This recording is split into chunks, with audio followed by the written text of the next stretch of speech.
Hi friends, welcome to my channel. Sameera అయితే దర్శన్కి message చేస్తుంది. దర్శన్, ఒకసారి నిన్ను కలవాలి, చాలా రోజులైంది నిన్ను చూసి, ప్లీజ్ దర్శన్ మనిద్దరం కలుద్దాం దర్శన్ అని అయితే సమీర దర్శన్ ఫోన్కి మెసేజ్ చేస్తుంది. ఇక ఆ మెసేజ్ని ఆనంద అయితే చూస్తుంది. ఇక చూసి ఓకే కలుద్దాం, జూబ్లీ హిల్స్ టెంపుల్లో కలుద్దాం సరేనా అని అయితే ఆనంద దర్శన్ లాగా మెసేజ్ చేస్తుంది.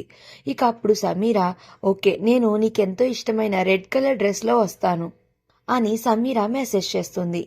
ఇక దానికి ఆనంద కూడా ఓకే చెప్తుంది. ఇక మర్నాడు సమీర రెడ్ కలర్ డ్రెస్లో జూబ్లీ హిల్స్ టెంపుల్ దగ్గర వెయిట్ చేస్తూ ఉంటుంది.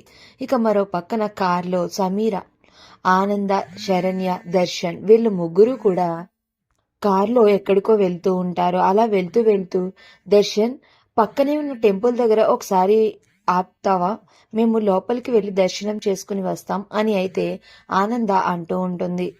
ఓకే అమ్మా, మీరు వెళ్ళండి, నేను కార్ పార్క్ చేసి వస్తాను అని దర్శన్ చెప్పడంతో ఆనంద, శరణ్య ఇద్దరూ కూడా గుడి లోపలికి వెళ్తారు. ఇక దర్శన్ అయితే కార్ని పార్క్ చేయడానికి వెళ్తాడు. ఇక అప్పుడు శరణ్య అంటూ ఉంటుంది, అత్తయ్య గారు సమీర గుడికి వచ్చిందంటారా అని అయితే అడుగుతూ ఉంటే, ఏమో అమ్మా, మనం వెళ్ళి చూద్దాం పదా అని ఆనంద అంటూ ఉంటుంది. శరణ్య అయితే సమీర కోసం గుడి మొత్తం వెతుకుతూ ఉంటారు.